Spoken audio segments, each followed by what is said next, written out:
예, 하나님께 아름다운 찬양을 올려드린 우리 최용호 성도님께 격려의 박수 부탁드립니다. 하나님 우리 아버지와 우리 주 예수 그리스도로부터 오는 은혜와 평강이 오늘 주일 공동 예배에 참석하신 우리 모든 교회에게 함께 있기를 바랍니다.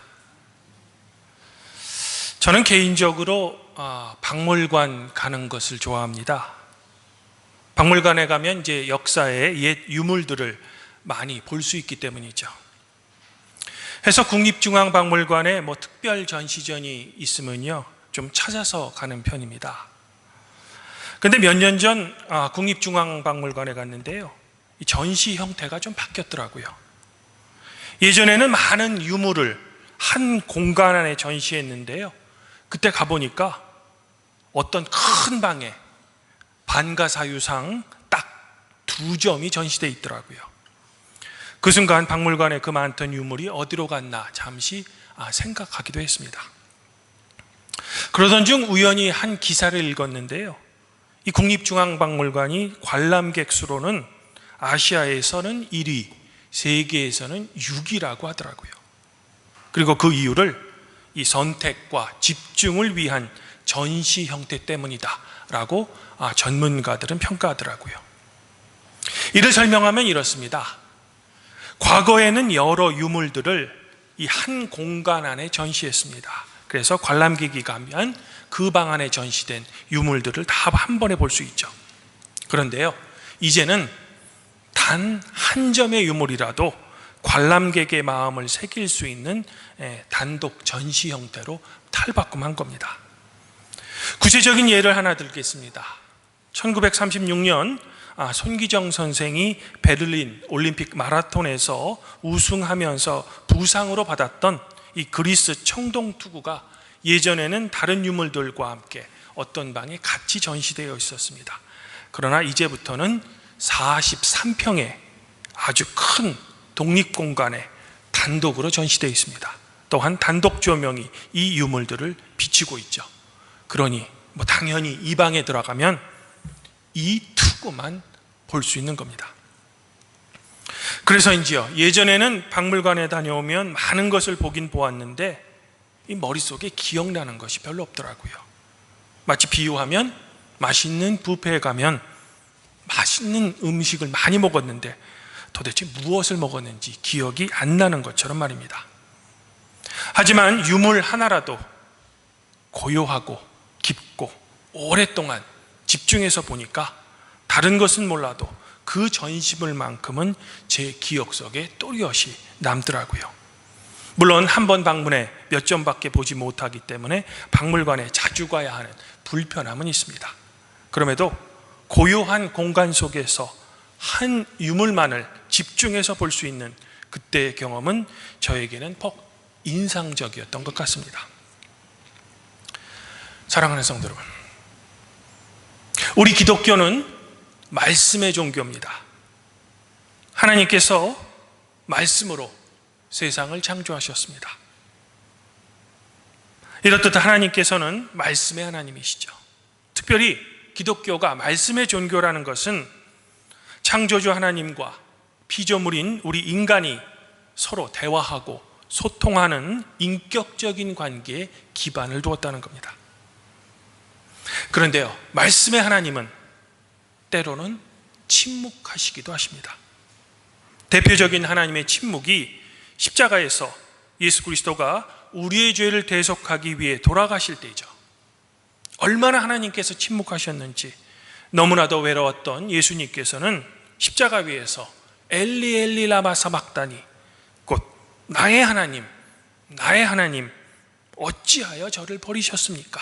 라고 하나님께 절규를 하신 겁니다. 그러나 그 순간 하나님께서는 침묵하셨기 때문에 예수님께서는 철저하게 하나님께 의지할 수밖에 없었던 겁니다. 예수님께서 할 수 있는 일이 아무것도 없었기 때문이죠. 그리고 하나님의 이 침묵 때문에 우리는 마침내 구원받을 수 있었던 겁니다. 즉, 죄를 미워하신 하나님께서 여러분의 죄를 대신 짊어진 예수님을 철저하게 외면하셨고 또 침묵하셨기 때문에 우리는 구원받을 수 있었던 겁니다. 그러면 침묵의 하나님은 도대체 어떤 분이시며 또한 우리에게 어떤 의미를 주고 있을까요? 바로 오늘 구약 말씀이 이런 하나님의 속성을 우리에게 잘 알려주고 있는 겁니다. 오늘 말씀 속에 등장하는 엘리야는요, 북이스라엘 아합 왕 때 활동했던 예언자입니다. 아합 왕은 북이스라엘 동편의 아람 왕국을 정복합니다. 해서 영토를 넓혔죠. 또한 당시 강력했던 해상 국가인 페니키아의 이세벨 공주와 정략 결혼을 합니다. 지주간의 상권을 장악합니다. 매우 정치적으로 군사적으로 유능했던 왕입니다. 하지만 북이스라엘 왕국은 이렇게 외적으로는 매우 부강했지만 왕국 내부적으로는 사회 양극화 현상이 매우 심했습니다. 성공주의와 돈을 숭상하는 배금주의가 아주 만연했죠. 마치 지금 우리 사회 현상처럼 말입니다. 더욱이 이세벨은 이방신인 바알을 섬김으로 북이스라엘은 종교적으로 매우 타락했던 그런 시대였습니다. 이런 상황을 열왕기상 16장은 우리에게 이렇게 담대하게 전해줍니다. 오므리의 아들 아합이 그의 이전의 모든 사람보다 여호와 보시기에 악을 더욱 행하여 시돈 사람 왕 엣발의 딸 이세벨을 아내로 삼고 가서 바알을 섬겨 예배하고 사마리아에 건축한 바알 신전 안에 바알을 위하여 제단을 쌓으며 또 아세라상을 만들었으니 그는 그 이전에 이스라엘의 모든 왕보다 심히 이스라엘 하나님 여호와를 노하시게 하였더라. 이렇듯 하나님의 노하심으로 아합 시대에는 북이스라엘은 아주 심한 가뭄이 듭니다. 그리고 이로부터 3년이 지났을 때 엘리야는 하나님의 명령에 따라 갈멜산에서 그 유명한 바알 선지자 450명과 대결합니다. 이 대결에서 엘리야는 수적으로 엄청난 열세임에도 불구하고 하나님의 인도하심과 그분의 도움으로 종교적인 화려한 승리를 합니다. 바알 선지자를 모든 후에 3년의 지긋지긋한 가뭄을 끝내는 단비를 내리게 합니다. 엘리야는 이 대결에서 이스라엘 백성에게 자신의 엄청난 종교적 카리스마를 외적으로 보여준 겁니다. 그런데요, 오늘 말씀이 포함된 열왕기상 19장 1절부터 2절을 읽으면 백성들에게 이렇게 엄청난 종교적 카리스마를 보인 이 엘리야가 북이스라엘의 여왕 이세벨의 살해 협박에 그만 도망을 칩니다. 그는 얼마나 두려웠던지 브엘세바로 도망칩니다. 하지만 그것도 모자라서 자기의 사환을 브엘세바에 두고 엘리야는 다시 광야의 로뎀나무 아래까지 주랭랑을 칩니다. 그리고 그곳에서 너무나도 심한 외로움과 두려움을 견디지 못한 채 하나님께 차라리 저를 죽여주십시오 라고 투정을 하는 겁니다. 우리는 이런 엘리야의 모습을 통해 우리 인간이 홀로 남겨졌을 때 얼마나 나약해지고 두려움에 빠질 수 있는지를 짐작할 수 있는 겁니다. 그런데요, 바로 그 순간 침묵했던 하나님께서 엘리야를 찾아오시는 겁니다. 그것도 강한 바람과 지진, 불과 같은 크고 거대함이 아니라 세미한 소리 가운데 찾아오시는 겁니다. 사실 세미한 소리는 영어로는 사운드 오브 사일런스입니다. 이를 직역하면 침묵의 소리죠. 침묵은 소리 없는 상태를 의미합니다. 그런데 어떻게 그 침묵에 소리가 있을 수 있겠습니까? 모순이죠. 그런데 이 형용 모순인 침묵의 소리 가운데 하나님께서는 하나님을 경외하는 사람이 엘리야 외에도 무려 7,000명이나 더 있다라는 사실을 엘리야에게 알려줍니다. 그래서 엘리야는 외로움과 두려움을 한순간에 떨쳐버리죠. 또한 예언자에게는 자신의 생명과도 같은 새로운 소명을 엘리야는 받는 겁니다. 이후 엘리야는 외로움과 두려움을 마침내 극복하고 예언자로서의 새로운 소명을 다시 시작할 수 있었던 겁니다. 사랑하는 성도 여러분, 침묵의 하나님께서는 이처럼 여러분이 혼자 남겨져 있다라고 낙심하는 그 순간, 또는 여러분의 외로움이 극에 달했을 때 그때 찾아오십니다. 하지만 하나님의 그 소리를 우리가 조용히 기도하고 묵상하는 훈련이 없다면 결코 듣지 못할 겁니다. 시끄럽고 번잡한 마음 가운데는 도저히 하나님의 방문을 눈치챌 수 없는 겁니다. 그러므로 우리는 미세한 소리 가운데 계시는 하나님의 목소리를 들을 수 있는 그런 영적인 훈련을 평상시에는 해야 하는 겁니다. 퀘이커라는 기독교 교파가 있습니다. 17세기 영국의 조지 폭스가 시작한 개신교, 경건주의로부터 파생된 우리 기독교의 한 종파입니다. 그런데요, 이 퀘이커의 모임에는 음악과 설교가 없습니다. 모든 성도는 조용히 묵상하다가 성경을 읽은 뒤 자신이 느낀 것을 누구나 말할 수 있습니다. 이 퀘이커의 특징은 신앙의 내면화 그리고 삶의 실천에 집중합니다. 그리고 모임에 갈등이 생기면 누가 이기냐, 누가 옳으냐 논쟁보다는 침묵을 선택합니다. 물론 이 퀘이커는 신비주의에 빠질 위험이 너무나도 다분히 있습니다. 그럼에도 이 퀘이커의 전통에서 배울 수 있는 귀한 우리 기독교의 영성이 분명히 있습니다. 초대교회 사막 교부에게도 침묵의 영성이 있었습니다. 이렇듯 침묵은 우리 그리스도교회의 아주 오래된 전통이며 매우 소중한 우리의 영성인 겁니다. 그런데요, 어느 순간부터 이 침묵의 영성이 우리 개신교회, 특별히 한국교회에는 매우 낯선 전통이 되었습니다. 그래서인지 왠지 예배 때 너무 조용하면 어색합니다. 우리 루터교 예배를 예로 들면 죄의 고백과 사죄의 선언 때 침묵으로 하나님께 개인의 죄를 고백하는 시간이 있습니다. 그런데요, 제가 느끼기에는 15초 정도가 지나면 성도들에게서 어색함이 묻어나옵니다. 신앙 고백도 누가 쫓아오듯이 속전속결로 고백합니다.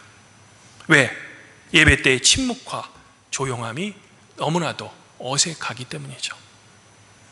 이런 현상은 종교 생활뿐만 아니라 우리의 일반 사회 생활에서도 마찬가지입니다. 어떤 사람들은 대화에서 자기 주도권을 뺏길까 봐 끊임없이 이야기합니다. 현대인들은 잠시의 침묵도 견디지 못합니다. 제가 우연히 한 방송을 보니 어떤 방송인이 현대인의 매우 큰 질병은 고독을 즐기지 못하기 때문이라고 합니다. 혼자 있지 못하는 사람들은 외롭고 두려워서 패거리를 만듭니다. 그리고 그 패거리 안에서 마치 본인이 대단한 사람인 양 착각해 쉴 새 없이 떠들다가 실수한다고 그 방송인은 말하더라고요.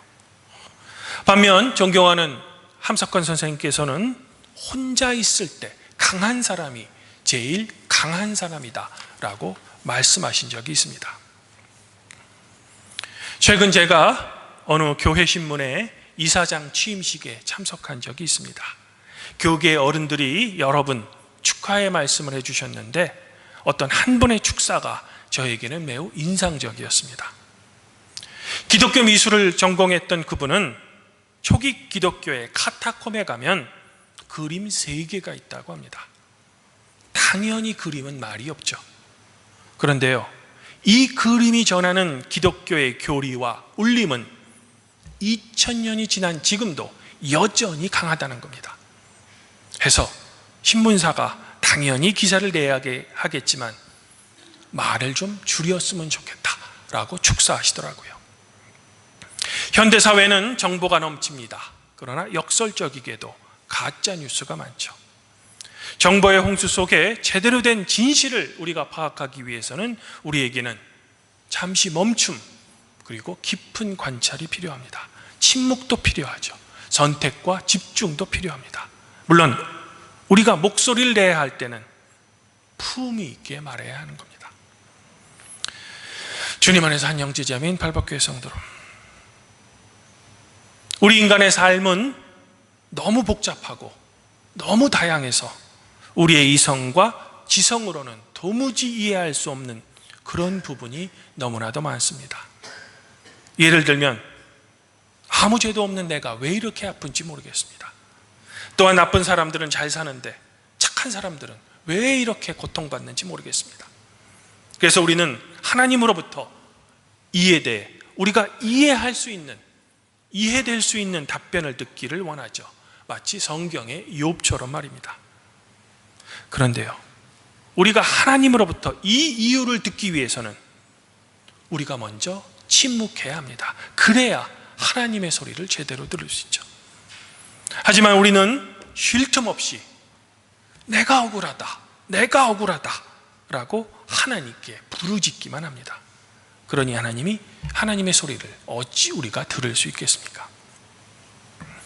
어쩌면 우리 그리스도교회 신앙은 우리의 삶의 길에서 어떤 확실성보다는 부연 안개 속을 우리의 믿음을 붙잡고 헤쳐나가는 오랜 여행길과도 같은 것 같습니다. 이 여정에서 우리는 우리 주변의 소음과 복잡한 우리 내면의 시끄러움으로부터 제발 한 걸음 뒤로 물러나 침묵의 소리 가운데 계시는 하나님의 말씀에 집중해야 할 겁니다. 매우 빠르게 변화하는 현대를 살아가는 우리는 그리스도교의 오랜 전통인 이 침묵의 형성을 어쩌면 회복해야 될지도 모르겠습니다. 그리고 우리의 일상의 삶에서 쓸데없는 말을 좀 줄여야 할 것 같습니다. 선택과 집중을 통해 여러분의 삶의 질을 한층 높여야 할 겁니다. 그리고 보다 더 중요한 것은 우리의 목소리를 사회에 끊임없이 내기보다는 오히려 우리 주변에 소외된 이웃들과 차별받는 사람들의 목소리에 교회는 경청해야 합니다. 왜냐하면 이들의 목소리에 하나님의 음성이 담겨져 있기 때문입니다. 바라기는 아무쪼록 말과 침묵의 균형을 통해서 하나님의 뜻을 올바르게 판단할 수 있는 우리 팔복교회 성도 여러분들이 되시기를 저는 먼저 소망해 보고 싶습니다. 그리고 이런 주님의 지혜와 은총이 팔복교회 성도 여러분들 각자와 여러분의 가족 구성원 모두 위에 항상 함께 있기를 성부와 성령과 함께 우리의 선생이신 성자 우리 주 예수 그리스도 이름으로 간절히 축원드립니다. 그리하면 모든 지각에 뛰어나신 하나님의 평강이 그리스도 예수 안에서 성도 여러분들의 마음과 생각을 지켜주실 것입니다.